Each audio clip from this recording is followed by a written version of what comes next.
কুত্তার বাচ্চা গাইয়া খেয়েও ভূত কোথাকার। তোর সাহস কি করে হয় আমাকে ধাক্কা দিয়ে ফেলে দেওয়ার?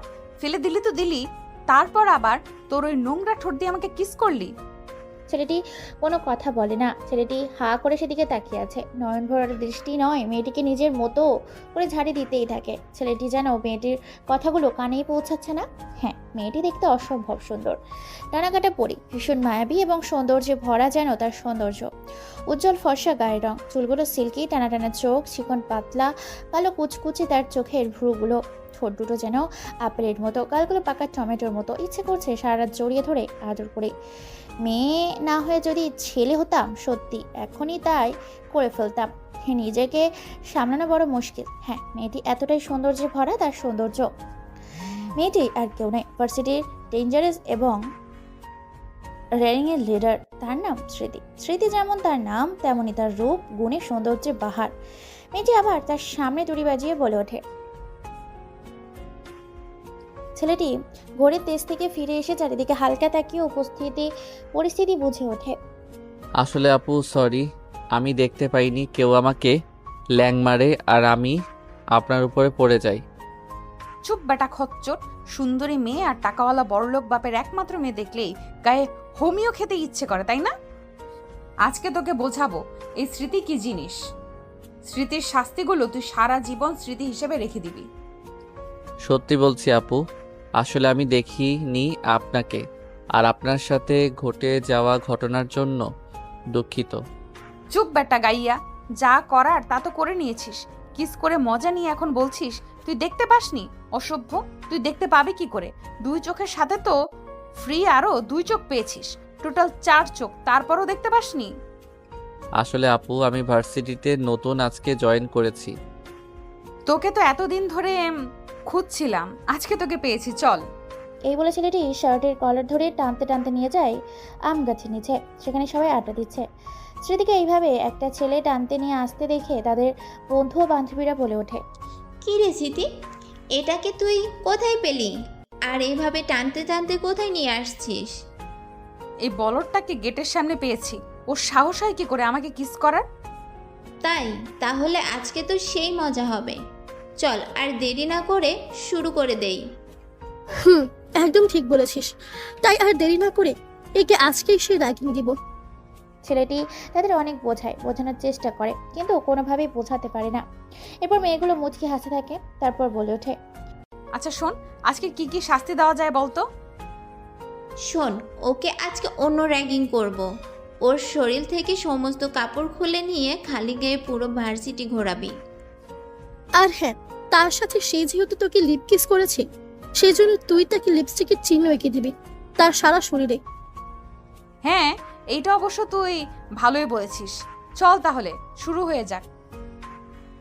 এই বলে কয়েকটা ছেলে এসে মানিককে পেছন থেকে জাপটে ধরে। তারপর আখি, রুহি আর স্মৃতি ছেলেটিকে পরনে থাকা টি শার্টটা খুলে ফেলে। তারপর লিপস্টিক এনে মাখিয়ে দেয় পুরো শরীরে। সবাই হাসতে থাকে। ভার্সিটির ভেতরে সবাই ভিডিও করতে থাকে, কেউ কেউ বিভিন্ন জায়গায় পোস্ট করছে। তারপর স্মৃতি আবার বলে ওঠে। শোন, কেউ একজন গিয়ে গোবরের ঘোল নিয়ে আয়, ওটা দিয়ে আজকে ওকে গোসল করিয়ে ছাড়বো।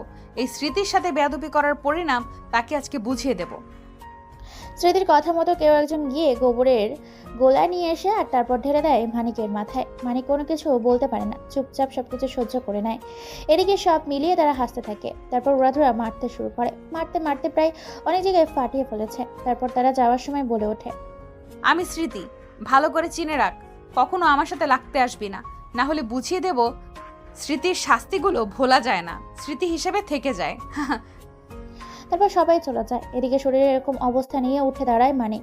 তারপর চশমাটা পরিয়ে নাকের কাছে এনে চোখ দিয়ে চারিদিকটা ভালো করে দেখে আবার চশমাটা পরে মুচকি একটা হাসি দিয়ে সেখান থেকে বেরিয়ে পড়ে নিজের গন্তব্যের উদ্দেশ্যে। কেননা পুরো শরীর থেকে গোবরের গন্ধ বেরোচ্ছে। এত মারধর, তারপর লিপস্টিকের দাগ নিয়ে তার ক্লাস করা যাবে না। সেখানে এক মুহূর্ত দাঁড়িয়ে নিজের বাড়ির উদ্দেশ্যে রওনা দেয়। রাস্তা দিয়ে যাওয়ার সময় সবাই তার দিকে হা করে তাকিয়েছিল, যেন সে কোন এক এলিয়েন, কোন এক অন্য গ্রহ থেকে বাংলাদেশের মাটিতে চলে এসেছে। সবাই হা করে সেদিকে তাকিয়ে আছে। মানিক আর কোনো দিকে না তাকিয়ে সোজা নিজের বাড়ির উদ্দেশ্যে রওনা দেয়। কয়েক মিনিটের মধ্যে বাড়ির মধ্যে পৌঁছে যায়। বাড়ির সামনে যেতে না যেতেই দারোয়ান গেট খুলে দেয়। তারপর ভেতরে প্রবেশ করে মানিক। তারপর মানিক ফ্রেশ হয়ে হালকা কিছু খাওয়া দাওয়া করে ঘুম দেয়। সন্ধ্যা 6টা বাজে। একটু হাঁটতে বেরিয়েছে মানিক। মানিকের চোখ যায় রাস্তার পাশে দাঁড়িয়ে থাকা একটা সাদা রঙের কারের দিকে, যেন কেউ একজন কিছু করছে সেদিকে। চোখ যেতেই থমকে যায়। সেখানে ধীরে ধীরে একটি গাড়ির কাছে যেতে থাকে মানিক। মানিক গাড়িটার কাছে গিয়ে দেখতে পায় গাড়িটা নড়াচড়া করছে, কিন্তু বাইরে থেকে তেমন কিছুই দেখা যায় না। যখনই গাড়িটার সামনের দিকে যাবে তখনই গাড়ির ভেতর থেকে একজন ছেলে বের হয়ে আসে। ছেলেটির মনে হচ্ছে ছোট্ট একটি প্যান্ট, তাছাড়া আর কিছুই নেই। অপর 5 দিন ঘরের ভেতর দেখতে প্রায় 3জন ছেলে মিলে একটি মেয়েকে ট্রেপ করছে। তবে অবাক করার বিষয় হচ্ছে মেয়েটি নিজে থেকে কোনো বাধা দিচ্ছে না, বরং সেসবগুলোকে ভালোবেসে আগলে নিচ্ছে। এক এক করে সবাই নিজেদের কাজ করে গাড়ির ভেতর থেকে বের হয়ে আসে। তারপর মেয়েটিও বের হয়। তারপর তারা একে অপরকে কথা বলতে থাকে। এমন সময় ছেলেটি বলে ওঠে, শোন, আজকে হেব্বি মজা পেয়েছি, তাই আজকে বাড়িতে যাব না, নাইট ক্লাবে সময় কাটাবো। আর সেখানে একটা হোটেল ভাড়া করব, সেখানে ড্রিঙ্কস করে আবার রাতে মজা করব। আপন নামে ছেলেটির মুখে এই কথা শুনে সবাই হেসে ফেলে। তারপর সেখানে সেই মেয়েটিকে নিজের পরনে থাকা কাপড়গুলো ঠিকঠাক করতে করতে মুচকি এসে আপনের উদ্দেশ্যে বলে ওঠে, একদম ঠিক বলেছো বেবি, আজকে বাড়িতে যাব না, সারা রাত মজা করব। কি বলিস, তোরাও চল। ওকে ঠিক আছে, তাহলে চল সবাই মিলে। সিদ্দিকি, রুবেল, রবিউল, দোলোয়ার, তোরা দেরি করছিস কেন? গাড়িতে চড়ে বস, আর আমি মজা নিতে নিতে যাই। এতক্ষণ ধরে মজা নিলে তারপরেও তোমার মজা নেওয়া বাকি আছে। তারপর তারা গাড়ি নিয়ে রওনা দেয়, চলে যায় নিজের মতো করে। গাড়িতে যেতে যেতে আপন আর বেবি নামের মেয়েটি আরও নোংরামি করতে থাকে। গাড়িটার একটা ছবি আর কিছু পিক তুলে ছেলেগুলোর পুরো ডিটেলস পাঠিয়ে দেয় কোনো এক নাম্বারে। তারপর মুচকি এসে মানিক সেখান থেকে চলে যায়। বাড়িতে গিয়ে ফ্রেশ হয়ে পড়তে বসে। রাত 1টা বাজে। চারিদিকে শুনশান ও নির্জন। বাড়ির ভেতর থেকে বের হয় কোনো এক খায়নারূপী ক্ষুধার্ত এক খায়না, যাকে চেনা যায় না, যাকে দেখা সম্ভব কিন্তু চেনা অসম্ভব।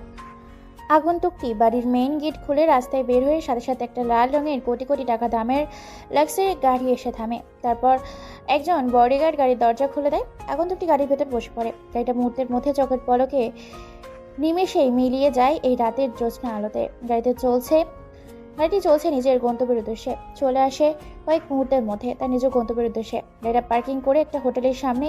তারপর গাড়ি থেকে নেমে একই স্টাইলে বের হয়। হোটেলের ভেতরে প্রবেশ করে কোনো কথা ছাড়া। ম্যানেজার ভয়ে সবকিছু বলে দেয়। চলে যায় আবার নিজের গন্তব্যের উদ্দেশ্যে। পুরো হোটেলের চারদিক ঘিরে রাখা হয়েছে তারা লোকজন দিয়ে। ট্রুপের ভেতর কয়েকজন মিলে অর্ধ উলঙ্গ হয়ে বেশ তৃপ্তি করে মজা নিচ্ছে একটা মেয়ের সাথে। মেয়েটির পরম সুখ নিচ্ছে ছেলেগুলোর কাছ থেকে। যখন রুমের ভেতর প্রায় 10 থেকে 12 জন ভেতরে প্রবেশ করে তখন তারা লজ্জা আর ভয়ে যে ভয় পাচ্ছে সেভাবে লুকিয়ে পড়ছে। মেয়েটি বাথরুমে লুকিয়ে পড়ে। ছেলেগুলো যা পাচ্ছে তা দিয়ে নিজেদেরকে পেঁচিয়ে নেয়। কেউ খাটের নিচে, কেউ সোফার পেছনে লুকিয়ে পড়ে। এটা থেকে হাসতে থাকে আগন্তুক ও তার দলবল। ছেলেগুলোর মধ্যে আপন বলে ওঠে, কিরে, তোরা কে? আর এইভাবে কোনো পারমিশন ছাড়া এই রুমে ঢোকার সাহস পেলি কোথা থেকে? ছেলেটির কথা শুনে সবাই হাসতে থাকে। কেউ কোনো কথা বলে না। আপন বেশ ঘাবড়ে যায়। সাথে তার বন্ধু বান্ধব এবং মেয়েটি বাথরুমে লুকিয়ে আছে। অবশেষে আপন আবার বলে ওঠে, কিরে, তোরা জানিস আমি কে? যদি নিজেদের ভালো চাস তো এখান থেকে বেরিয়ে যা। আর তোদের যদি মেয়ের প্রয়োজন হয় তাহলে আমি ফোন করছি, অন্য রুমে চলে যা।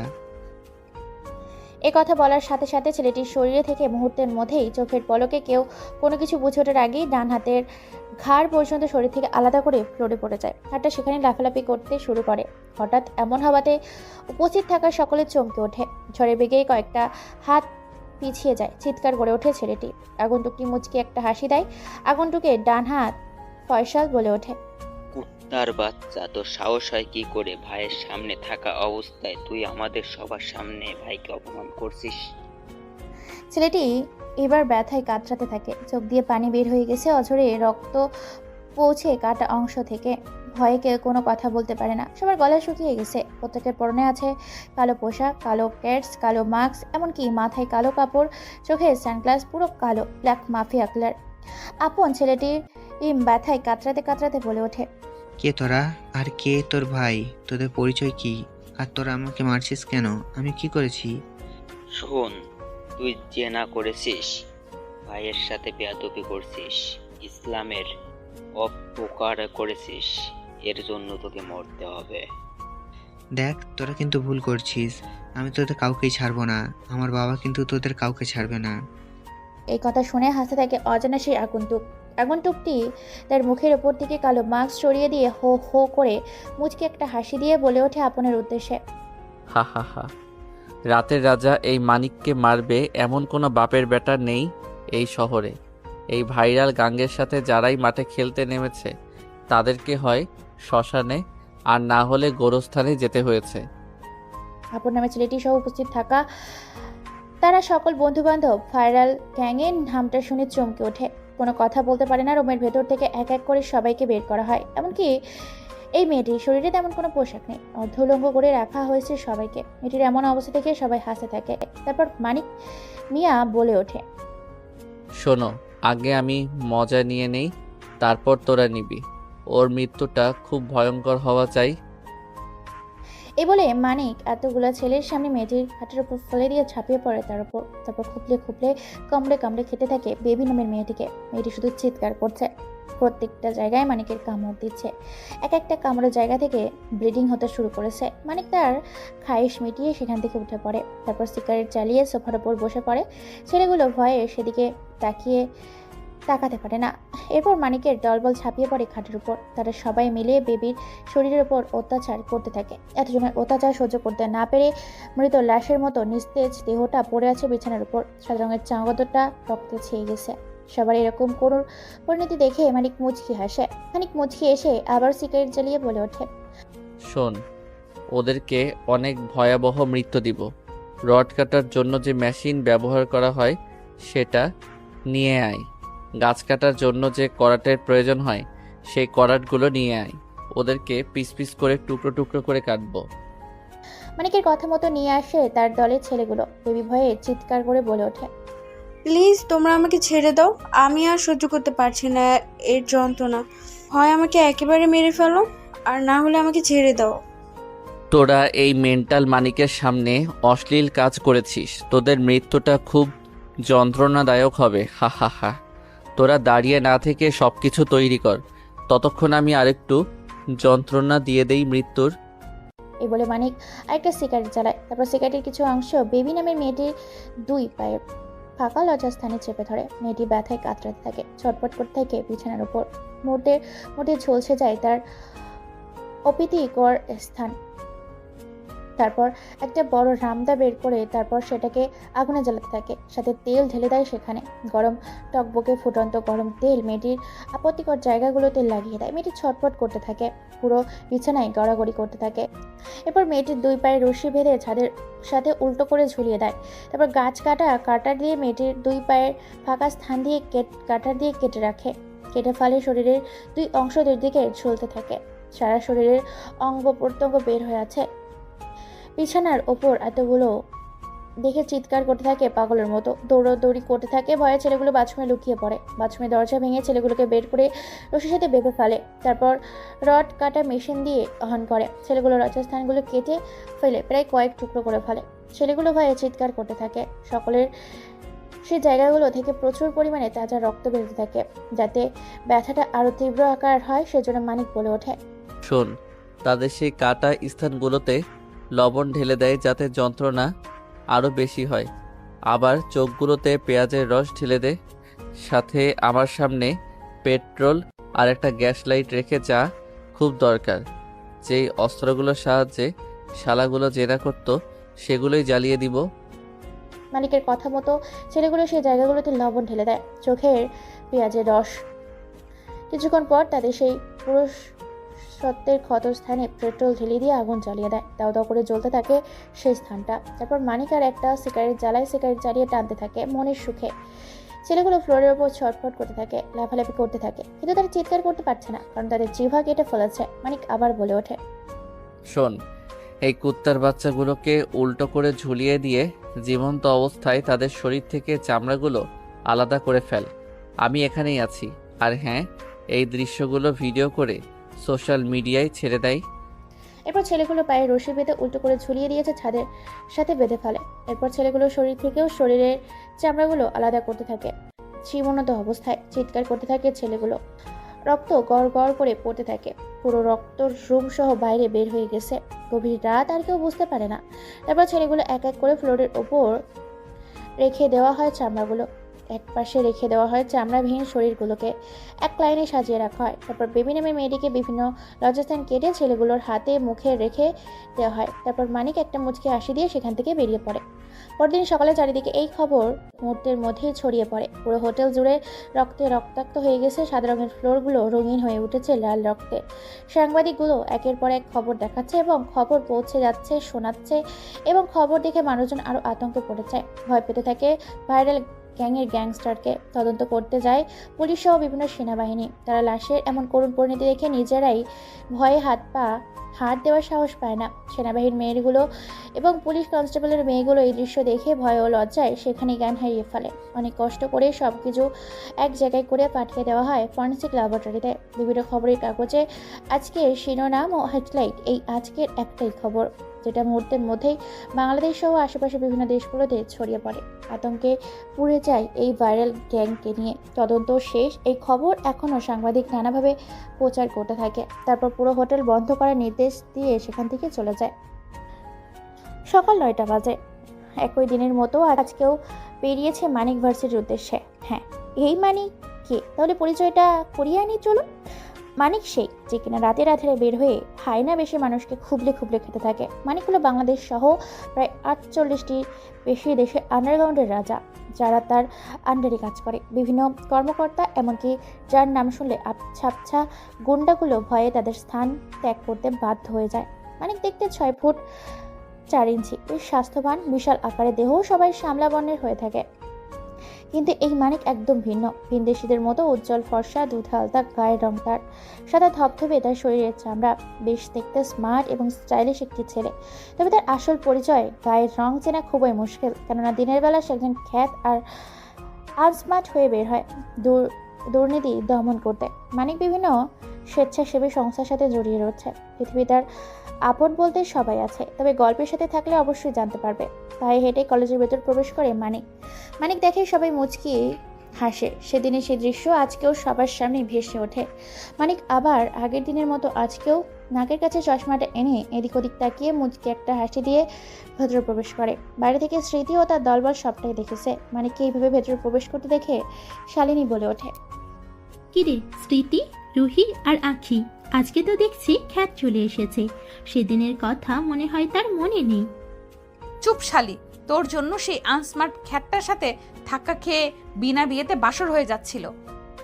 তবে যাই বলিস, আমি কিন্তু মোবাইলে এখনো ভিডিও করে রেখেছি।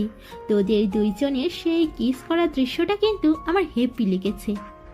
তবে রে শালি শাকচুন্নি, তোর জন্য এই খ্যাটটা আমাকে এতগুলো ছেলেমেয়ের সামনে কিস করেছে। আচ্ছা, যেটা হওয়ার হয়ে গেছে, আর কথা না বাড়িয়ে চল ও ক্লাসে ঢোকার আগেই আর একটু মজা নিয়ে আসি।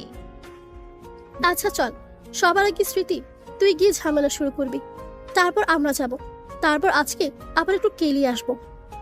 ওকে ঠিক আছে, চল তাহলে খেলাটা শুরু হয়ে যাক, তোরা পেছনে থাকবি কিন্তু। এই বলে তারা চলে যায় মানিকের সামনে। মানিক যখনই ক্লাসের ভিতর ঢুকতে যাবে তখনই পেছন থেকে স্মৃতি ডাক দেয়। কারো কণ্ঠস্বর পেয়ে মানিক পেছনে তাকায়। পেছনে তাকিয়ে দেখতে পায় সেদিনের সেই মেয়ে তাকে ডাকছে। তাই মানিক বলে ওঠে, জি আপু বলুন, আমাকে কেন ডাকছেন আপনি? হ্যাঁ, তোকে ডেকেছি, এদিকে শুনতো তুই। ছেলেটি আর কোনো কথা না বাড়িয়ে মেয়েটির সামনে গিয়ে দাঁড়ায় আর বলে ওঠে, জি আপু বলুন, আমাকে কেন ডাকছেন আপনি? তোর সাহস হয় কি করে এই ভার্সিটিতে আসা মাত্র তোর 2 দিন হয়েছে, এর মধ্যে তুই আমাকে প্রেমের প্রস্তাব দিস, তার সাথে তুই আবার আমাকে তোর সাথে কিনা সেক্সুয়ালি রুম ডেটের যাওয়ার জন্য প্রস্তাব দিস। এই কথা শুনে তো অবাক হয়ে যায় মানিক বুঝতে পারে না মেয়েটি কি বলছে তাকে। স্মৃতিটাবে মেয়েটি আবার বলে ওঠে, তোর মতো একটা খ্যাত ছেলের সাহস কি করে হয় সুন্দরী রূপসী অপ্সরী পরীদের মতো দেখতে আমি এই স্মৃতিকে তোর এসব প্রস্তাব দেওয়ার সাহস কি করে হয়? আপু আমি সত্যি বলছি, আমি কোনো কিছু জানি না। আমি তো সবেমাত্র এই ভার্সিটিতে পা রাখলাম আর নিজের ক্লাসরুমের উদ্দেশ্যে যাচ্ছিলাম, তখনই আপনি পেছন থেকে আমাকে ডাকলেন। চুপ কর, তোর খুব শখ না আমার সাথে রুম ডেটিংয়ে যাওয়ার? আজকে তোকে বোঝাবো এই স্মৃতি কতটা ডেঞ্জারাস। প্লিজ আপু, আমার সাথে এমন কোনো কিছু করবেন না। আমি নতুন কোনো কিছুই চিনি না এই ভার্সিটিতে। স্মৃতি আর কোনো কিছু বলতে যাবে এমন সময় স্মৃতি সাজানো নাটকে তার বন্ধু বান্ধবীগুলো জয়েন করে। রুহি, আখি, শালিনী এসে বলে ওঠে। কিরে স্মৃতি, কি হয়েছে তোর? এভাবে চিৎকার করছিস কেন? নাকি সেদিনের মতো আজকেও তোকে ওই খ্যাতটা কিস করেছে? না রে, আজকে সেসব করেনি। আজকে সরাসরি এই দেখ চিঠিতে কি প্রস্তাব দিয়েছে। তাই দেখি তো। তারপর এক এক করে সবাই চিঠিটা পড়তে থাকে। চিঠিটা পড়া শেষে আখি বলে ওঠে। শালা লুচ্চার সাহস হয় কি করে তোকে এসব প্রস্তাব দেওয়ার? চল, সেই দিনই ধুলাই মনে হয় ওর পছন্দ হয়নি। আজকে নতুন ভাবে ওকে আরেকটু সাজিয়ে দিই। আপু প্লিজ এমন কোনো কিছু করবেন না, আমি কোনো কিছুই করিনি। মানিক মেয়েদের কাছে আকুতি মিনতি করতে থাকে। স্মৃতি বলে ওঠে। আচ্ছা কি করা যায় বলতো? শোন, ও যেহেতু তোকে এই প্রস্তাব দিয়েছে, তাহলে ওর সাথে এমন করাই উচিত। আমি কি বলি শোন, ওকে মেয়েদের ব্রা পরিয়ে দে, সাথে লিপস্টিক আর ভালো করে চুড়ি দিয়ে সাজিয়ে দে। এটা একদম ভালো হবে। আমিও বলি এমনটা করা উচিত। স্মৃতি, শালিনী একদম ঠিক বলেছে, ওর সাথে এমন করা উচিত। আর এটা ভালো হবে। চল শুরু করে দেই। আপু প্লিজ আমাকে ছেড়ে দিন, আমার সম্মান নিয়ে খেলবেন না। আমি তো আপনাদের কোনো ক্ষতি করিনি, আপনার আমার সাথে এমন কেন করছেন? একদম চুপ করে থাকবি, নইলে সেদিনের মারের কথা মনে আছে তো? মানিক কোনো কথা না বলে চুপচাপ সবকিছু সহ্য করতে থাকে। এক এক করে তাকে সবকিছু পড়িয়ে দেওয়া হয়। তারপর পুরো কলেজ ঘোরানো হয় অনেকগুলো ছবি তুলে। তারপর সেখান থেকে হাসতে হাসতে সবাই চলে যায়। অনেক মজা নিয়ে তারা নিজেদেরকে আড্ডাখানে চলে যায়। মানে সবকিছু খুলে ফ্রেশ হয়ে মুছিয়ে একটা হাসি দিয়ে সেখান থেকে বেরিয়ে পড়ে। আবার নিজের ক্লাসরুমের উদ্দেশ্যে চলে যায়। ক্লাসের ভিতর প্রবেশ করে দেখতে পায় পুরো ক্লাসরুমে ছাত্রছাত্রী দিয়ে ভরা, একটি বেঞ্চিও খালি নেই। তাই মানিক কোনো কিছু না ভেবে সামনের বেঞ্চে বসে পড়ে। স্যার এখনো আসেনি। মানিক নিজের মতো করে চুপচাপ বসে আছে। হঠাৎ কোনো কিছু শব্দে পুরো ক্লাসরুম থমকে যায়। সবাই সেদিকে তাকিয়ে হা হয়ে আছে। মানিক অবাক হয়ে স্মৃতির দিকে তাকিয়ে আছে। মানে বুঝতে পারে না স্মৃতি থাকে কেন। স্মৃতি রুমে ঢোকার সাথে সাথে পরপর বেশ কয়েকটা থাপ্পড় মারে মানিককে। মানিক ভেবাচাকে খেয়ে যায় আর মানিক অসহায় হয়ে বলে ওঠে। এ কি আপু, আপনি আমাকে থাপ্পড় মারলেন কেন? চুপ, তোর সাহস কি করে হয় আমার জায়গায় বসার? তুই জানিস না এই জায়গায় আমি বসি? স্মৃতি যেখানে বসে সেখানে তোর মতো একটা ফকির বসার সাহস পায় কোথা থেকে? জায়গাটা কি আপনার বাপের টাকা দিয়ে কেনা নাকি যে এখানে কেউ বসতে পারবে না? এই কথা বলাতে আরো বেশ কয়েকটা থাপ্পড় মেয়ে মানিকের গালে। মানিক কোনো কথা বলে না। স্মৃতি আবার বলে ওঠে। তোর সাহস হয় কি করে আমার বাপ তুলে কথা বলার? মানিক এবার আর নিজের রাগটাকে কন্ট্রোল করতে না পেরে পরপর বেশ একটা থাপ্পড় লাগিয়ে দেয়। মানিকের থাপ্পড় খেয়ে পুরো ক্লাস থরথর করে কাঁপতে শুরু করে। ক্লাসের ভেতর ছাত্রছাত্রীরা চমকে ওঠে। কেউ কোনো কথা বলে না, অবাক সেই সবাই সেদিকে তাকিয়ে আছে। মানিক এবার বলে ওঠে। এই স্মৃতি নাকি যেন নাম তোর? শোন, তোর বাপের টাকা আছে বলে তুই যা ইচ্ছা তাই করবি, এটা আমি মেনে নেব না। তুই ভুল মানুষের সাথে তোর সাক্ষাৎ করিয়েছিস, অনেক তোর অত্যাচার সহ্য করেছি আর না। শোন, তোর যা ইচ্ছা তুই তাই করতে পারিস, নেক্সট টাইম এই মানিকের সাথে লাগার আগে দুইবার ভাববি। কথাটা বলে মানিক সেখানেই বসে পড়ে। মানিকের এরকম রাগী মুখ দেখে সবাই চুপসে যায়। কেউ কোনো কথা বলে না। স্মৃতি পর্যন্ত ভয় পেয়ে যায়। কোনো কথা না বলে চুপচাপ মানিকের পাশের বেঞ্চেই বসে পড়ে। তখনই ক্লাসের রুমে প্রবেশ করে স্যার। স্যার এক এক করে সবার সাথে পরিচয় হয়ে বোর্ডে একটা সূত্র লিখে আর বলে ওঠে। a মাইনাস বি স্কোয়ার সমান কত বলতে পারবে? বা কেউ বোর্ডে এসে লিখে দিতে পারবে? কেউ আসে না, চুপচাপ সবাই বসে আছে। তখন তাদের মধ্যে থেকে মানিক এসে বোর্ডের সামনে দাঁড়ায় আর বলে ওঠে। জি স্যার, এই সূত্রের সমাধান আমি করতে পারবো। ওকে ঠিক আছে, তাহলে তুমি অঙ্কটা করে দেখাও। a minus b whole square সমান a minus b into a plus b সমান a plus b whole square.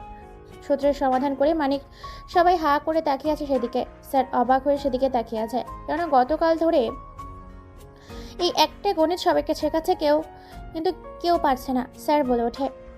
সবাই মালিকের জন্য হাততালি দাও, কারণ সে একমাত্র পেরেছে এই গণিত করে দেখাতে, যেটা তোমাদের গত 7 দিন ধরে শেখাচ্ছি, অথচ সে আজকে নতুন, তারপরেও পেরেছে। সবাই হা করে মানিকের দিকে তাকিয়ে আছে। সবাই হাততালি দেয়। অবশ্য সে স্যার আবার বলে ওঠে। তোমার নাম কি? তোমার বাসা কোথায়? ফ্যামিলিতে কে কে আছে? আর কোথা থেকে তুমি এসেছো? আমার নাম মানিক, আমি অন্য কলেজ থেকে ট্রান্সফার হয়ে এসেছি। পরিবারের সবাই আছে আর আমি এখানে নতুন। ওকে মানিক, যাও বসে পড়ো, ক্লাসে মন দিয়ে পড়বা, ভালো কিছু করতে পারবে। জি স্যার, আমার জন্য দোয়া করবেন। তারপর এক এক করে সব ক্লাস শেষ করে তামান্না চলে যায়। স্মৃতির সাথে আখি, রুহি, শালিনী অবাক হয়ে গেছে ছেলেটার এরকম ট্যালেন্ট দেখে। অন্যদিকে মানিকের পেছনের বেঞ্চের একটি ছেলে বলে ওঠে, হাই, আমি শাকিল। তুমি তো এই ভার্সিটিতে নতুন এসেছো, ওদের কাছ থেকে সাবধানে থাকবে। হ্যাঁ, আমি এই ভার্সিটিতে নতুন, আর আমি মানিক। আচ্ছা, ওরা কে? আমি তো ওদের ঠিক চিনলাম না। ভার্সিটির সবচেয়ে উচ্ছৃঙ্খল এবং সবচেয়ে হাঙ্গামা করার একটা বড় গ্যাং। এর আগে বাদল নামের এখানে একজন ভিপি ছিল, তাকে পুলিশ তুলে নিয়ে গেছে। কেন তুলে নিয়ে গেছে? কি হয়েছিল এখানে? তেমন কিছু না, ও ছিল সবচেয়ে উচ্ছৃঙ্খল। বাদলের একটা গ্যাং ছিল যেটা সবাইকে উত্ত্যক্ত করত, কাউকে শান্তিতে থাকতে দিত না, উচ্ছৃঙ্খল করত সব জায়গায়, কেউ তার উপরে কথা বলতে পারতো না। তারপর কি হলো? আর সে জেলে যাওয়ার পর এখন ভার্সিটির ভিপিকে? এ ভার্সিটির নতুন ভিপি আছে, আর সে এখনও জেলে আছে। সে অনেক খারাপ কাজ করত, পরে একদিন না হয় বলবো। আর শোনো, স্মৃতি ও তার দল বলের কাছ থেকে সাবধানে থাকবে, তারা সুযোগ পেলে র্যাকিং করে। ওকে, ঠিক আছে। তারপর দেখতে দেখতে কলেজ ছুটি হয়ে যায়। তারা নিজেরা নিজেদের গন্তব্যের উদ্দেশ্যে চলে যায়। মানে গুটি গুটি পায়ে রিক্সা নিয়ে বাজার ছেড়ে নিজের বাড়ির উদ্দেশ্যে রওনা দেয়। বেশ খানিকটা পথ পায়ে হেঁটে চলে আসে একটা বাড়ির সামনে। বাড়ির সামনে আসতেই গেট খুলে দেয়। ভিতরে প্রবেশ করে মানিক। দরজার সামনে কলিং বেল বাজাতে ভেতর থেকে কেউ একজন দরজা খুলে দেয়। মানিক আর কোনো দিকে না তাকিয়ে সোজা নিজের রুমে চলে যায়। ফ্রেশ হয়ে হালকা কিছু খেয়ে একটা ঘুম দেয়। এক ঘুমে সন্ধ্যা 7টা। মাগরিবের নামাজ পড়ে সন্ধ্যায় বেরিয়েছে পায়চারি করতে। এমন সময় সে দেখতে পায় আজকে কেমন যেন রাস্তাটা ফাঁকা ফাঁকা লাগছে, শুনশান লাগছে। সেদিকে মন না দিয়ে নিজের মতো করে হাঁটতে থাকে। পকেটে থাকা ফোনটা হঠাৎ করে বেজে ওঠে। ফোনের স্ক্রিনে তাকিয়ে দেখতে পায় তার কাছের লোক ফয়সাল তাকে ফোন করেছে। ফোনটা রিসিভ করার সাথে সাথে বলে ওঠে, হ্যাঁ ফয়সাল, বল, কোনো খবর পেলি তাদের বিষয়ে? না ভাই, এখনো কোনো খবর পাইনি। তবে হ্যাঁ, বাদল নামের সেই ছেলেটি এখনো জেলে আছে, আর সে কিছুদিনের মধ্যেই জেল থেকে ছাড়া পাবে। রেহান ও তার দলবল এখনো এই শহরে আছে, কিন্তু কোনো জায়গায় আছে সেটা এখনো খুঁজে বের করতে পারিনি। আচ্ছা, বাঁধন নামের ছেলেটির সম্বন্ধে তুই কি কি জানতে পেরেছিস? ভাই, বাদল নামে ছেলেটি ওই ভার্সিটিতে ভিপি, এবং সে প্রতি রাতে সুন্দরী মেয়েদেরকে নষ্ট করত, তাদের রেপ করত। এতে কেউ বাধা দিতে পারতো না। যদি কেউ বাধা দিতে তাহলে পরের দিন তাকে গুম করে দেওয়া হতো। তাই ভয়ে কেউ কোনো কথা বললেনি। সব কিছু সহ্য করে প্রতি রাতে একটা মেয়েকে সে রেপ করত। তবে কি কারণে জেলে গেছে আমি জানি না। খোঁজার চেষ্টা করেছি, আর আমার দলবল চারিদিকে ছড়িয়ে আছে। তুই ভালো করে খোঁজ খবর নে। আর হ্যাঁ শোন, ওই বাদল এবং রোহান এই শহরে থাকাকালীন থানার ওসিকে ছিল, তাকে খুঁজে বের কর। ওকে ভাই। তারপর মানিক কল কেটে দেয়। হাঁটতে হাঁটতে চলে আসে একটা রেস্টুরেন্টে। তারপর রেস্টুরেন্টে কিছু খেয়ে যখন বের হতে যাবে তখনই তার চোখ সামনে পড়ে একটা ছোট্ট বাচ্চা। বাচ্চাটার কাছে ওর কাছে টাকার জন্য হাত পেতেছে, কিন্তু কেউ দিচ্ছে না, দূর দূর করে দাঁড়িয়ে দিচ্ছে। আমাদের সমাজের একটা সমস্যা, যখনই ছোট থেকে বড় হয়ে যায় তখনই গরিব এবং মধ্যবিত্ত মানুষের পরিহাস এবং অত্যাচার করতে শুরু করে। মানিক আর সেখানে না দাঁড়িয়ে মেয়েটির কাছে যায় আর বলে ওঠে, এই যে আপু, এদিকে আসো, আমি তোমাকে টাকা দিচ্ছি। মেয়েটি আর সেখানে না দাঁড়িয়ে মানিকের সামনে আসে। তারপর মানিক মেয়েটির দিকে একটা চেয়ারের উপর বসে পড়ে। রেস্টুরেন্টের ভেতর ওয়েটারকে অনেকগুলো খাবার আনতে বলে। তারপর মানিক বলে ওঠে, আচ্ছা আপু, তোমার নাম কি? আর তুমি কোথা থেকে এসেছো? তোমার পরিবারে কে কে আছে? আর তুমি রাস্তায় এভাবে ভিক্ষা করছো কেন? মেয়েটি কেঁদে ফেলে। মেয়েটি কাঁদতে কাঁদতে বলে ওঠে, ভাইয়া, আমার নাম ফাইমা। আমি আর আমার মা পাশের এলাকায় থাকি। আমরা গত 2 দিন ধরে কিছুই খাইনি। আমাদের বাবা আমাদের রেখে অন্য একটা বিয়ে করেছে। আমার মা ভীষণ পরিমাণের অসুস্থ, তাই আমি আমার মায়ের জন্য ওষুধ কিনতে বেরিয়েছি, কিন্তু কেউ আমাকে টাকা ভিক্ষা দিচ্ছে না। চলো, তুমি আজকে যতগুলো খেতে পারবে সবগুলোই তোমার। ভাইয়া, আমি আমার মায়ের জন্য নিয়ে যেতে পারবো তো এখান থেকে? পারবে, তবে এখান থেকে না। তোমার সামনে যতগুলো খাবার দেখছো সবগুলো তোমাকে খেয়ে ফেলতে হবে। তারপর আমি নতুন করে প্যাকেট করে তোমার মায়ের জন্য পাঠিয়ে দেব। সত্যি ভাইয়া? তারপর মেয়েটি অনেকগুলো খাবার খায় এবং খুব খুশি। তারপর মেয়েটি অনেকগুলো খাবারের প্যাকেট নেয়, সাথে কিছু ওষুধ নিয়ে মেয়েটিকে সাথে নিয়ে মেয়েটির বাড়িতে যায়। তারপর মেয়েটি বাড়িতে গিয়ে মেয়েটির মায়ের সাথে কথা বলে এবং খাবার দেয়। তারপর মানিক মেয়েটির উদ্দেশ্যে বলে, শোনো, তোমরা এখানে 2 দিন থাকো, তারপর তোমাকে নিয়ে যাবে একটা নতুন বাড়িতে, যেখানে তোমাদের কোনো কিছুই করতে হবে না, শুধু বসে বসে খাবে। সত্যি বলছো ভাইয়া? আমরা নতুন বাসায় যাব? হ্যাঁ সত্যি। তাহলে আমি আজকে আসি, যে আসবে তার নাম ফয়সাল, ঠিক আছে? তারপর মানিক সেখান থেকে চলে যায়। অন্যদিকে রাত 11টা বাজে। হোয়াটসঅ্যাপ গ্রুপ কলে জয়েন করেছে স্মৃতি, শালিনী, আখি। স্মৃতি বলে ওঠে, এই শোন, মানিক নামের ছেলেটির বিষয়ে খোঁজ খবর নেই তো? সে কোথা থেকে এসেছে আর কি করে পুরো কলেজের সামনে সে আমাকে থাপ্পড় মেরেছে, তারপর স্যারের এত বড় গণিতের সূত্র করে দিয়েছে। ছেলেটাকে যতটা বোকা ভাবি সে ততটা বোকা না। হ্যাঁ, আমরা ছেলেটাকে যতটা বোকা ভাবি আসলে সে সত্য কথাটা বোকা না। মনে হচ্ছে ছেলেটা কিছু একটা গোপন করছে। তার চালচলন, কথাবার্তা কেমন যেন সবার থেকে আলাদা। শোন, ছেলেটা মনে হয় কোনো কিছু গোপন করে এসেছে ভার্সিটিতে। হয় সে এখানে কোনো অপরাধ করে এসেছে, না আর না হয় নিজের পরিচয় লুকিয়ে এসেছে। না রে, আমার তা মনে হয় না। আমি যেটা ভাবছি সেটা হচ্ছে অন্য বিষয়। সে এখানে অন্য কাজে এসেছে, লেখাপড়া করতে না। হ্যাঁ রুহি, তুই একদম ঠিক বলেছিস। তোর কথার সাথে আমিও সহমত। আমারও কেমন যেন ওকে সন্দেহ হচ্ছে। শোন, আজ থেকে ওকে আমরা ফলো করব, আর ওর সাথে কলেজে কেউ ঝামেলা করবি না। হ্যাঁ, এখন থেকে ওর সাথে ভালো ব্যবহার করতে হবে। ছেলেটাও দেখতে তো মোটামুটি স্মার্ট আছে, বেশ সুন্দর করে কথা বলতে পারে, কেমন যেন সরল সাদা। আখি, তুই যেভাবে বলছিস যেন তুই তাকে বিয়ে করবি। হ্যাঁ, আর দেরি না করে কালকে কলেজে ওর সাথে বন্ধুত্ব করব আমরা। ঠিক বলেছিস তোরা। আচ্ছা শোন, আমি এখন রাখি, কাল ভার্সিটিতে দেখা হবে। তারপর তারা সবাই কল কেটে দেয়। ধীরে ধীরে সবাই ঘুমের দেশে পাড়ি জমায়। রাত 1টা বাজে। আজকেও হায়না বেশে অজানা আগন্তুকের রূপে মানিক বেরিয়ে যায় তার বাড়ি থেকে। বাসা থেকে বের হওয়ার সাথে সাথে রাস্তায় ব্ল্যাক কালারের 3টা গাড়ি এসে থামে। তারপর একজন দরজা খুলে দেয়। গাড়ির ভেতরে বসে পড়ে মানিক। তারপর চলে যায় সেখান থেকে, নিজের গোডাউনে যায়। তারপর গোডাউনের ভেতরে গিয়ে গাড়ি থেকে নেমে একই স্টাইলে হেলিকপ্টারে চড়ে বসে। সাথে সাথে প্রায় 15 থেকে 20টা হেলিকপ্টার উড়াল দেয় আকাশের উদ্দেশ্যে। সেখানে লেখা ছিল পিবিসি। প্রত্যেকটা হেলিকপ্টারে একটা করে লোগো ছিল। যে লোগোগুলো ছিল পিবিসি। পিবিসি অর্থ হলো পিতে পৃথিবী, বিতে বিখ্যাত, সিতে সিটি। পুরো পৃথিবী বিখ্যাত সিটি ভাইরাল গ্যাংস্টার এই গ্যাংয়ের মালিক। হেলিকপ্টারগুলো কয়েক ঘন্টা অতিক্রম করে ল্যান্ড করে লন্ডনে।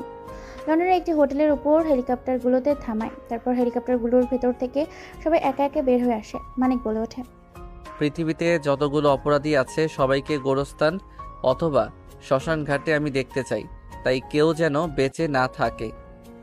এরপর প্রায় 100 জনের মতো ছেলেপুলে মিলে নিজের পজিশন এবং জায়গা মতো বের হতে থাকে।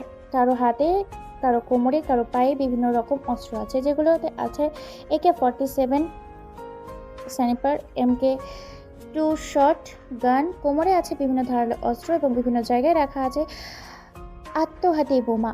পুরো হোটেলটাকে চারিদিক দিয়ে ঘিরে ফেলেছে।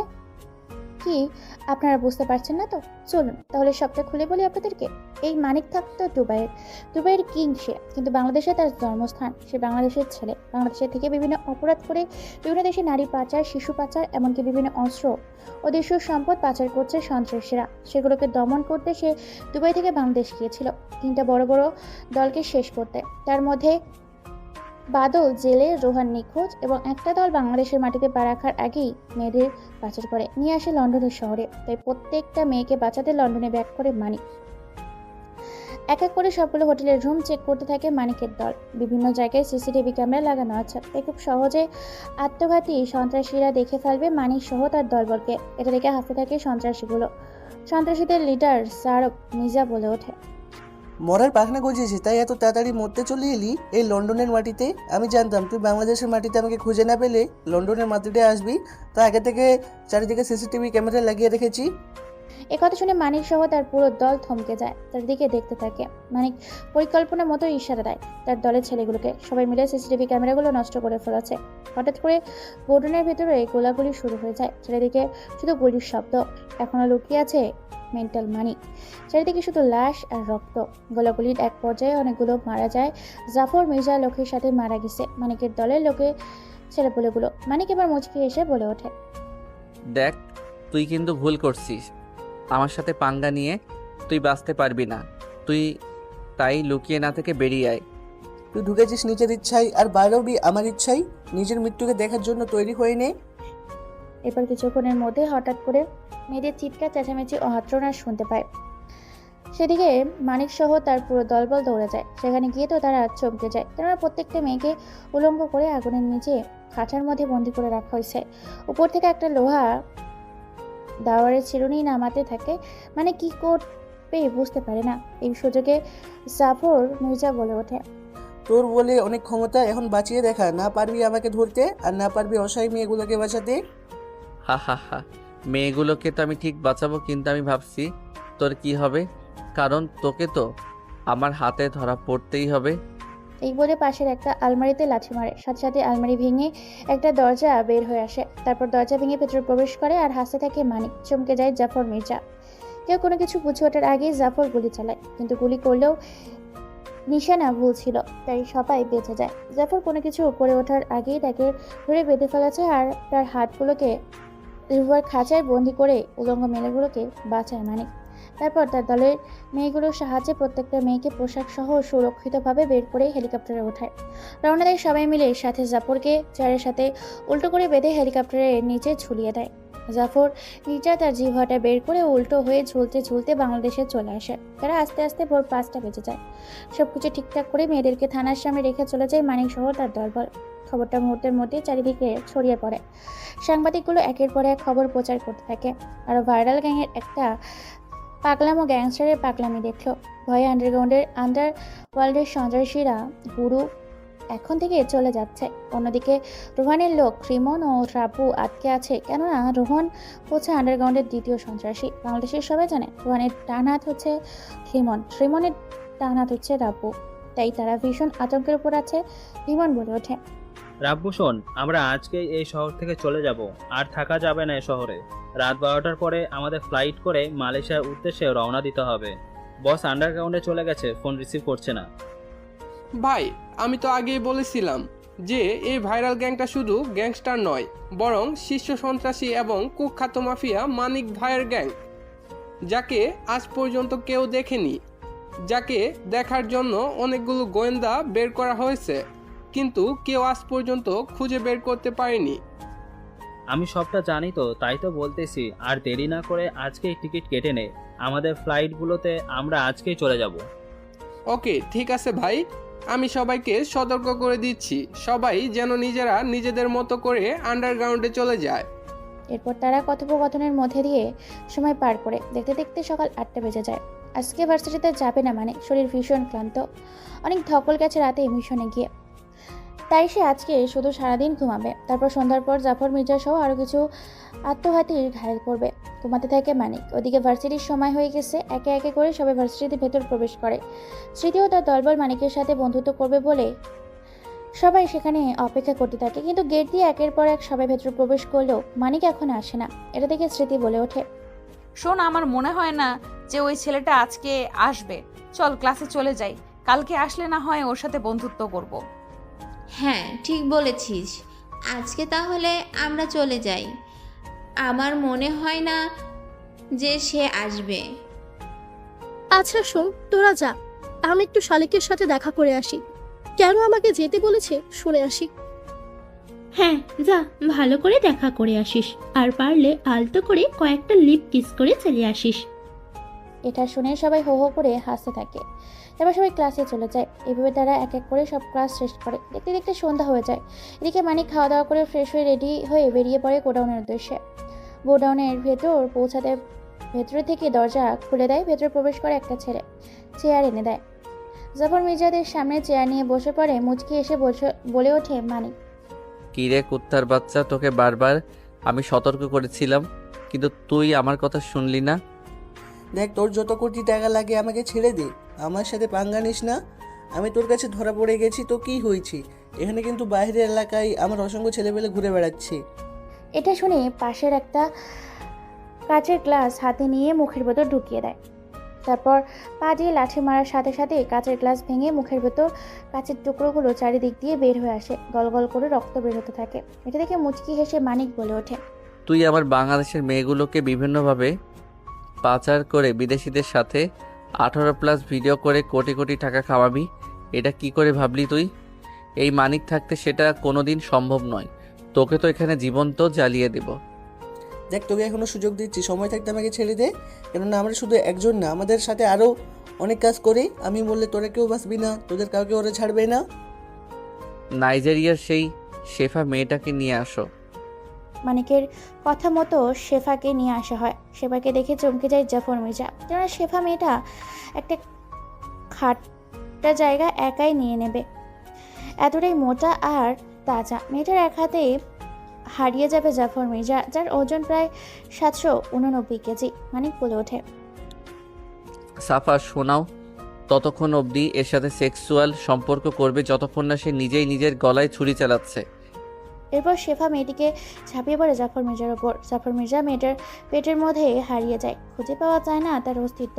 শেফা নিজের মতো করে ভোগ করতে থাকে জাফর মির্জাকে। জাফর মির্জা ভয়ে আতঙ্কে যেন জীবন যায় ভয়ে পুরো বিছানা নোংরা করে ফেলেছে। এটা দেখে শেফা নামের মেয়েটা মির্জা জাফরের 2 পা ধরে উল্টো করে ঝুলিয়ে দেয়। কাপড় যেভাবে আস্তে ধৌত করা হয় ঠিক সেভাবে জাফর মির্জাকে ধোলাই করছে।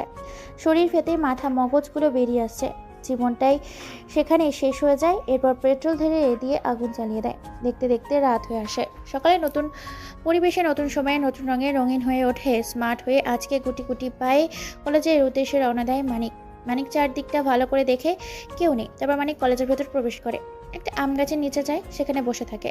সেখানে কিছুক্ষণের মধ্যে এসে উপস্থিত হয় শাকিল। তারপর শাকিল আর সে একে অপরের কথা বলতে থাকে নিজেদের মধ্যে। এরই মধ্যে সেখানে উপস্থিত হয় 4 জন বান্ধবী। আর সেই 4 জন বান্ধবী আর কেউ না, সেটা হচ্ছে স্মৃতি, রুহি, ময়শা আর আখি। রুহি গিয়ে শাকিলের পাশে বসে, স্মৃতি গিয়ে মানিকের পাশে। স্মৃতি বলে ওঠে, মানিক, আই এম সরি, আমি তোমার সাথে অনেক অন্যায় করেছি। প্লিজ তুমি কিছু মনে করিও না, আমরা কি বন্ধু হতে পারি? মানিক সহ শাকিল এই কথা শুনে অবাক হয়ে যায়। অবাক হয়ে সেদিকে তাকিয়ে থাকে। মানিক আর শাকিল তাদের দিকে এইভাবে তাকাচ্ছে দেখে এবার স্মৃতি আবার বলে ওঠে, কি হলো? তুমি কোনো কিছু বলছো না যে? দেখো, আমরা সত্যি বলছি, তোমার সাথে ওরকম ব্যবহার করার জন্য আমরা দুঃখিত। আমাকে তোমাদের বন্ধু হতে পারি? না আপু, আমরা এমনি ভালো আছি, আমাদের আর বন্ধুর প্রয়োজন নেই। তুই চুপ কর বাদরের বাচ্চা, না হলে তোর মুখ ভেঙে দিব বলছি। শাকিল ভয়ে চুপ হয়ে যায়। এটা দেখে মানিক বলে ওঠে, দেখুন, আপনারা খুব ডেঞ্জারাস এবং ভয়ানক। আপনাদের থেকে দূরে থাকাই আমাদের জন্য মঙ্গল। আর আমার কোনো বন্ধুর প্রয়োজন নেই। আমি কারোর সাথে বন্ধুত্ব করতে চাই না, আমি এমনি ভালো আছি। প্লিজ মানিক, না করিও না। তোমার বন্ধু হতে পারলে আমরা নিজেকে হয়তো সংশোধন করার একটা সুযোগ পাবো। কথায় আছে না, সৎসঙ্গে স্বর্গবাস আর অসৎসঙ্গে সর্বনাশ। কিন্তু আপনারা যে নিজেকে পরিবর্তন করতে চাচ্ছেন এটার প্রমাণ কি? আপনারা এই ভার্সিটির সবচেয়ে উচ্ছৃঙ্খল। আপনাদের থেকে দূরে থাকাই আমাদের মঙ্গল। তারপর মানিক আর কোনো কথা না বলে সেখান থেকে চলে যায় নিজের ক্লাসে কি বসে পড়ে। তারপর স্যার এসে সেদিনের মতো আজকেও পড়াতে থাকে। এক এক করে সমস্ত পড়ার নোট করে তারপর দেখতে দেখতে সম্পূর্ণ ক্লাস শেষ করে ক্যান্টিনের উদ্দেশ্যে বেরিয়ে পড়ে তারা। অন্যদিকে আবার স্মৃতি ও তার দলবল আবার এসে বিরক্ত করতে থাকে মানিক ও শাকিলকে। বোঝাতে থাকে যেন তারা বন্ধুত্ব করে, তাদের সাথে নানাভাবে বোঝাতে থাকে। এমনকি অনেকবার সরিও বলেছে, কিন্তু কোনোভাবেই কাজ হচ্ছে না, তারা কোনোভাবেই রাজি না। ক্যান্টিনের সময় প্রায় শেষের দিকে। এমন সময় হঠাৎ কলেজের গেট দিয়ে প্রায় সকলের চোখ যায় কলেজের গেটের দিকে। তাকিয়ে তো সবাই চমকে যায়, যে যার মতো ক্যান্টিন ছেড়ে নিজেদের গন্তব্যের উদ্দেশ্যে রওনা দিয়েছে। মুহূর্তের মধ্যেই পুরো মাঠ খালি হয়ে যায়, কেননা মাঠের মধ্যে প্রবেশ করেছে প্রায় 10 থেকে 12টি বাইক। হ্যাঁ, সবাই সেদিকে হা করে তাকিয়ে আছে। বাইকগুলোর ওপর থেকে প্রায় বেশ কিছু ছেলে পেলে নেমে আসে, ক্যান্টিনের উদ্দেশ্যে রওনা দেয়। আর ক্যান্টিনে আছে স্মৃতি, রুহি, শালিনী, আখি, মানিক, শাকিল। তাছাড়া সবাই নিজেদের মতো আড়াল হয়ে নিয়েছে। হ্যাঁ, বাইকগুলো থেকে নেমে সোজা ক্যান্টিনের উদ্দেশ্যে রওনা দেয় ছেলেগুলো আর কেউ না, ছেলেগুলো হচ্ছে বাদল ও তার দলবল। বাদলকে আজ সকলে ছেড়ে দেওয়া হয়েছে, ছাড়ার সাথে সাথে সে আজকে কলেজে এসে চলে এসেছে। অনেকদিন পর জেল থেকে বেরিয়েছে, সোজা চলে আসে স্মৃতির কাছে। তারপর স্মৃতির সামনে চেয়ারে বসে পড়ে। সিগারেট জ্বালিয়ে মুচকি এসে বলে ওঠে, কি সুইটার্ট, কেমন আছো? অনেকদিন তোমার সাথে দেখা হয় না, রোম্যান্সও করা হয় না, তাই জেল থেকে বের হয়ে তোমার সাথে একটু রোম্যান্স করতে এলাম। স্মৃতি কোনো কথা বলে না, চুপচাপ সেখানে দাঁড়িয়ে আছে। সবাই হা করে সেদিকে তাকিয়ে আছে। স্মৃতি অবাক হয়ে গেছে বাদলকে এখানে দেখে। বাদল স্মৃতির এমন অবস্থা দেখে আবার মুচকি এসে বলে ওঠে, অবাক হয়ে লাভ নেই, আগে তো শুধু ডিস্টার্ব করতাম, এবার সরাসরি বিয়ে করব, তারপর তোমার সাথে বাসর শুরু করব। আর বাসর করার জন্য কিন্তু আমি আগে থেকেই অনেক কিছু করে রেখেছি। তোমার সাথে বাসর রাতে কি করব সেটাও প্রোগ্রাম করে রেখেছি। ভেবে রেখেছি খোলামেলা জঙ্গলে নিয়ে গিয়ে তোমার সাথে বাসর করব। সবাই সেদিকে হা করে তাকিয়ে আছে। মানিক বুঝতে পারে না কে এই ছেলেটা আর কি বলছে। তখনই মানিকের ফোনে কিছু মেসেজ আসে। মেসেজগুলো পড়ে সে বুঝে ফেলে এটাই বাদল। এটা দেখে মুচকে একটা হাসি দেয় মানিক। স্মৃতি বলে ওঠে, কুত্তার বাচ্চা, তোর এতদিন জেলের ভাত খেয়েও বাসর করার শখ মেটেনি, তবে এবার তুই জেলে না, বরং কোনো শ্মশান ঘাট অথবা কবরস্থানে যাবি লাশ হয়ে। কে মারবে আমাকে? তুই মারবি আমাকে? হা হা হা। সুইটার্ট আসো, তোমাকে একটু আদর করি সবার সামনে। এই বলে বাদল যখন স্মৃতির হাত ধরে নিজের কাছে টানতে যাবে, তখনই বাদলের বুকে এক হাত রেখে পিছিয়ে যায় বাদল। হ্যাঁ, মানিক বাদলকে ধাক্কা দেয়। বাদল খানিকটা পিছিয়ে যায়। এটা দেখে সবাই অবাক হয়ে যায়। বাদলের ছেলেপুলেগুলো এগিয়ে এসে মুচকি এসে বাদল বলে ওঠে, ও, এটা কি তাহলে তোর নতুন বয়ফ্রেন্ড, আমার অবর্তমানে, যার কাছে তুই রাতে সময় কাটাতে? এটা শুনে স্মৃতি পরপর বেশ কয়েকটা থাপ্পড় মারে বাদলকে। থাপ্পড় খেয়ে বাদল হিংস্র পাগলা কুত্তার মতো স্মৃতির দিকে তেড়ে আসতে থাকে। মানিক আবার বাধা দেয় বাদলকে। তারপর মানিক বলে ওঠে, আরে ভাই, এত উত্তেজিত হচ্ছে কেন? আগে নিজেদের মধ্যে কথা বলে নেই, তারপরে না হয়। আরে কুত্তার বাচ্চা, তুই এই বাদলের কাজে নাক গলার সাহস পাই কোথা থেকে? মরার পাংখা গজাইছে নাকি তোর? এই কথা শুনে মানিক পাগলের মতো করে হাসতে থাকে, এদিক ওদিক তাকাতে থাকে, চেয়ারে বসে থাকে। তারপর হাসতে হাসতে উচ্চ স্বরে মানিকের এরকম হঠাৎ আচরণ দেখে অবাক হয়ে যায় সবাই। বাদল বুঝতে পারে না সে এমন কি হাসির কথা বলল। মানিক এবার নিজের হাসিটা থামিয়ে বলে ওঠে, মৃত্যুকে ভয় করলে তো আজ এই পর্যন্ত আসতে পারতাম না, বরং মৃত্যুকে ভয় না করে মৃত্যু দেখাটাকে পছন্দ করি। আজকে বুঝি তুই আমার হাতে খুন হতে চলেছিস? ভেবেছিলাম জেল থেকে বের হয়ে তেমন আর কাটাকাটি করব না, মালটাকে নিয়ে শুধু মজা করব ঘরে বসে, কিন্তু তুই বুঝি আমার সাদা হাতটা লাল রক্তে রঙিন করতে চলেছে। আরে ভাই, এত রেগে গেলে চলবে? সময় বলে দিবে কার মৃত্যু কখন আর কোথায় হবে। এই, তোরা দাঁড়িয়ে না থেকে কুত্তার বাচ্চাটাকে উলঙ্গ করে পুরো মাঠ ঘোরা। সবাই ভেবে নিয়েছে আজকে মানিকের এখানেই শেষ দিন। যখনই তার দলের ছেলেগুলো মানিককে ধরতে আসবে, তখনই হঠাৎ করে কোত্থেকে যেন ঝড়ের বেগে, রকেটের গতিতে, বিদ্যুতের প্রহারে পরপর বেশ কয়েকটা গরম বুলেট এসে কপাল ফেট করে এফোর ওপর ছিটকে পড়ে কয়েকটা ছেলে। হঠাৎ করে এমন হওয়াতে চমকে ওঠে বাদল সহ উপস্থিত থাকা সকলে। ছেলেগুলোর নিথর দেহটা মাটিতে লুটিয়ে পড়ে। বাদল আরও কিছু বলতে যাবে, তার আগেই আরও বেশ কয়েকটা গরম বুলেট এসে ছেলেগুলোর মাথা ভেদ করে ফেলে মাটিতে লুটিয়ে পড়ে ছেলেগুলোর নিথর দেহগুলো। সবাই অবাক হয়ে তাকিয়ে আছে। সবাই রক্ত দেখে ভয় পেয়ে যায়, চমকে ওঠে সকলে। ছাত্রছাত্রীরা অবাক হয়ে গেছে। বাদলের হাত পা কাঁপতে শুরু করেছে, বাদল ঘামতে শুরু করেছে। বাদল বলে ওঠে, এই কোনো কুত্তার বাচ্চা, কার এত বড় সাহস বুকের পাটা আমার লোকদের স্নাইপার দিয়ে গুলি করিস? কে মারলি? সাহস থাকলে সামনে আয়। কিরে, তুই মারলি? তুই আমার ছেলেদের মারলি?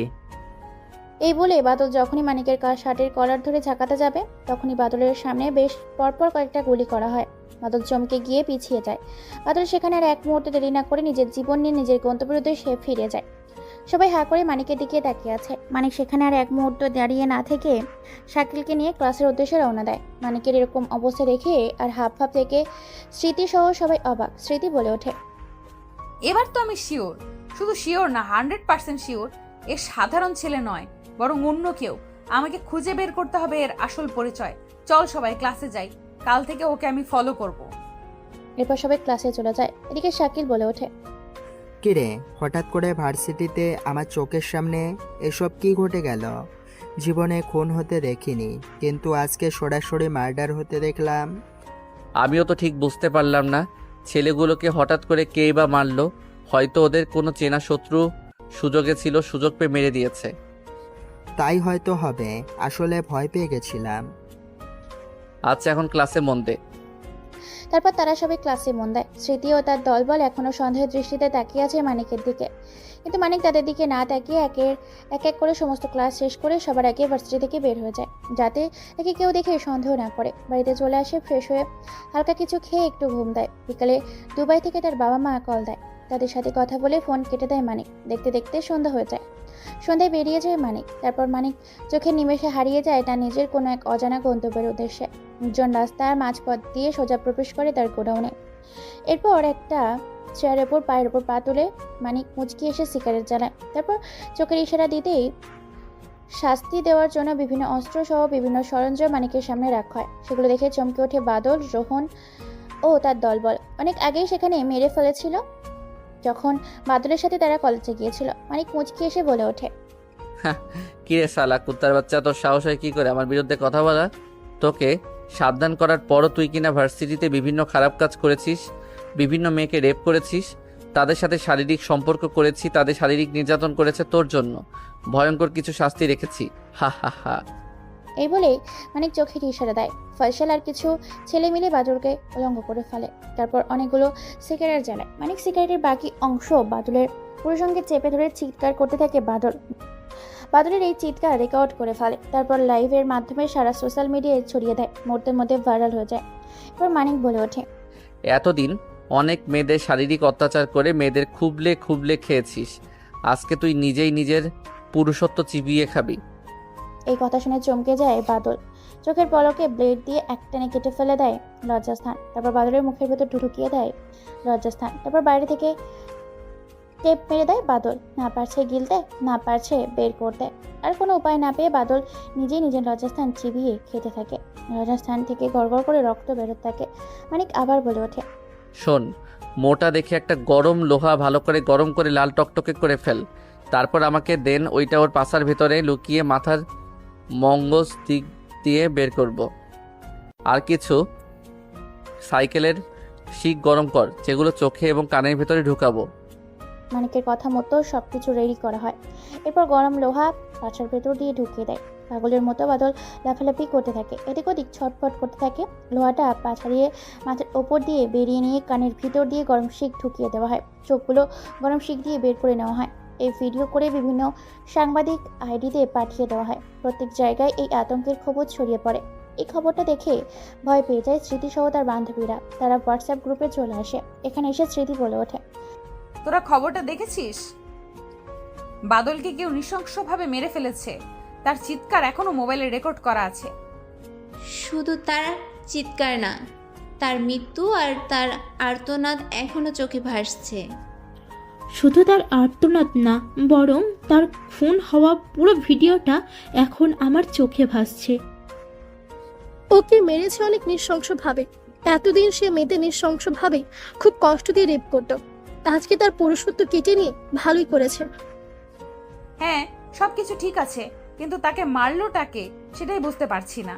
আমার ওই মালটাকে সন্দেহ হচ্ছে। শোন, এখন রাখি, কালকে আমাকে মানিককে ফলো করতে হবে। সে কোথায় যায়, কোথায় থাকে আর কি করে। এখন থেকে সব সময় আমি তার সাথে আঠার মতো লেগে থাকবো। তারপর তারা কল কেটে দেয়। মানিক মুচকে একটা হাসি দিয়ে বলে ওঠে, যেখানে মানুষ সবসময় ভিড় করে এবং মানুষের ভিড় থাকে, সেখানে রশিতে ঝুলিয়ে ফেলে দিবি। তারপর মানিক সেখান থেকে বেরিয়ে যায়। দেখতে দেখতে সকাল হয়ে যায়। ভার্সিটিতে চলে যায় মানিক। এক এক করে সব ক্লাস শেষ করে মানিক বেরিয়ে আসে। মানিককে ফলো করতে করতে মানিকের বাড়ি পর্যন্ত পৌঁছে যায় স্মৃতি। এরপর মানিক বেরিয়ে পড়ে আবার। বিকেল 4টা বাজে। একটা কালো গাড়ি এসে মানিকের সামনে থামে। তারপর মানিক সে গাড়িতে চড়ে বসে। এত বড় গাড়ি দেখে চমকে ওঠে স্মৃতি। স্মৃতি গাড়িটাকে ফলো করতে থাকে। গাড়িটাকে ফলো করতে করতে একটা পুরনো বাড়িতে চলে আসে। সেখানে লুকিয়ে আছে রাহুল ও তার দলবল। চারিদিক দিয়ে ঘিরে ফেলে মানিকের ছেলেগুলো। বাড়ির ভিতরে প্রবেশ করে মানিক তারপর চেয়ারের উপর পায়ের উপর পাথরে সিগারেট জ্বালিয়ে বলে ওঠে, তোদের সাহস হয় কি করে আমার কথা অমান্য করার? সেই দুবাই থেকে আমি তোদেরকে মারতে এসেছি। এই ভাইরাল গ্যাংটা তোদের মারতে এসেছে। আমি সেই ভাইরাল গ্যাংয়ের রাজা, মানিক দ্য মেন্টাল মানিক। স্মৃতির নামটা শুনে চমকে ওঠে। ভয়ে কোনো কথা বলতে পারে না, গলা শুকিয়ে আসে তার। তারপর সামনে একটা কাচের গ্লাস নিয়ে ছেলেটার এক চোখ উপড়ে ফেলে, ঠোঁট দুটো কেটে ফেলে, তারপর আঙুলগুলো কেটে ফেলে। মানিক যেন নিজের রাগটাকে কন্ট্রোল করতে পারে না। এরপর হাতুড়ি দিয়ে পায়ের আঙুলগুলোকে থেতলে দিতে থাকে। একের পর এক প্লেট দিয়ে শরীরে আঘাত করতে থাকে। মুহূর্তের মধ্যে শরীরটা ক্ষত বিক্ষত হয়ে যায়। গড়গড় করে রক্ত পড়তে থাকে। শরীর থেকে মাথাটা আলাদা হয়ে যায়, খণ্ড খণ্ড হয়ে যায় শরীরে এক একটা মাংসের টুকরো। এটা দেখে স্মৃতি যখনই পিছতে যাবে তখনই তাকে ধরে ফেলে মানিকের ছেলেগুলো। তারপর সামনে নিয়ে আসে। স্মৃতি বলে ওঠে, দেখো আমাকে ছেড়ে দাও, আমি পুলিশকে সব কিছু বলে দিব যে তুমি আসলে ভাইরাল গ্যাংয়ের গ্যাংস্টার মেন্টাল মানিক। এই মানিককে আজ পর্যন্ত কেউ চিনতে পারেনি আর চিনতে পারবেও না। যারা দেখেছে তারা শ্মশান ঘাটে, না হলে কবরস্থানে। প্লিজ তোমরা আমাকে যেতে দাও, আমি কাউকে কিচ্ছু বলবো না। সত্যি কথা বলতে তোমাকে আমি ভালোবেসে ফেলেছি, এই জন্য মারতে পারবো না। তাছাড়া আমাকে আমার বাবা মা বিয়ের জন্য চাপ দিচ্ছে, আর এখন আমি তোমাকে বিয়ে করব কারণ আমি তোমাকে প্রথম দেখায় ভালোবেসে ফেলেছি। যেহেতু মারতে পারবো না, সেজন্য তোমাকে আমি আমার বউ করে আমার বাড়িতে নিয়ে যাব।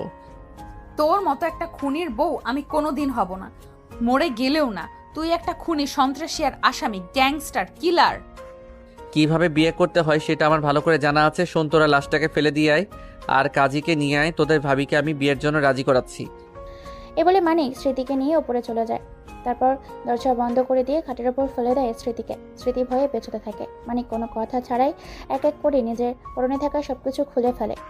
স্মৃতি লজ্জায় চোখ বন্ধ করে ফেলে। এরপর মানিক স্মৃতি এক এক করে ওপর থেকে নিচ পর্যন্ত খুলতে থাকে। তারপর জোর করে বিছানার উপর ফেলে দেয়, শারীরিক সম্পর্ক করতে থাকে। ধর্ষণ করে ফেলে পুরো স্মৃতিকে। স্মৃতি ব্যথায় চিৎকার করছে, রক্তে বিছানা ছেয়ে গেছে।